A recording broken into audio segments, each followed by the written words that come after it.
एक मंद रोशनी वाले कमरे में मुश्किल से दिखाई देने वाले अर्जुन, एक पतला लड़का, फटी हुई किताबों पर झुका हुआ है। उसका चेहरा एक हल्की रोशनी से जगमगा रहा है। उसकी मां, थकी हुई लेकिन जुझारू, जो थोड़ा बहुत खाना उनके पास है उसे पकाती है। हल्की लपटें नाचती हुई परछाइयां बना रही हैं। उनके पिता, एक दिहाड़ी मजदूर, विनम्र घर में प्रवेश करते हैं। उनकी खांसी शांत जगह में गूंज रही है। मेज पर भोजन की कम मात्रा उनके संघर्ष को उजागर करती है, जो उनके जीवन में एक कठोर वास्तविकता है। अर्जुन चुपचाप देखता है। उसकी निगाहें टिकी हुई हैं। उसकी आंखों में सपनों की चमक स्पष्ट रूप से दिखाई दे रही है। कठोर वास्तविकता के बावजूद अर्जुन की अटूट आशा मंद, संकरी कमरे में एक प्रकाश स्तंभ के रूप में खड़ी है। टिमटिमाते स्ट्रीट लाइट के नीचे अर्जुन अकेला बैठा है। उसकी अल्प रोशनी धूल भरी सड़क पर लंबी, नाचती हुई परछाइयां बना रही है। वह अपनी पाठ्य पुस्तकें खोलता है। कम रोशनी में पन्ने हल्के से चमक रहे हैं। उसके सामने संख्याओं की एक दुनिया खुल रही है, जटिल गणित समस्याओं के जटिल नृत्य में खोया हुआ।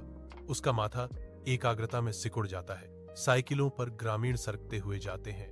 उनकी हंसी गूंजती है, जो अर्जुन के एकाग्रता की शांत तीव्रता के बिल्कुल विपरीत है। रात की हवा में फुसफुसाहटें तैरती हैं। यह लड़का कभी कुछ नहीं कर पाएगा। फिर भी अर्जुन अविचलित रहता है, उनकी तानाशाही से बेपरवाह। वह अपनी पढ़ाई में गहराई से डूबा हुआ है। मंद रात में अटूट संकल्प का एक प्रकाश स्तंभ है। सूरज की रोशनी एक साधारण घर में आती है, जिससे अर्जुन 25 एक कुरकुरी वर्दी में अपने माता पिता के सामने गर्व से खड़ा है। प्रकाशित होता है। गहरे आभार के साथ अर्जुन अपना पहला वेतन अपने माता पिता के हाथों में रखता है। उसकी मां की आंखों में अत्यधिक खुशी के आंसू भर आते हैं।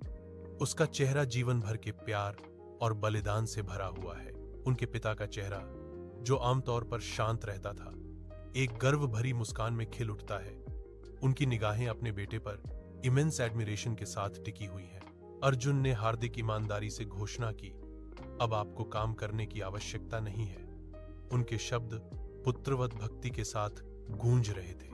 दोपहर की सुनहरी धूप में नहाए घर में खुशी और शांति का गहरा एहसास छा जाता है।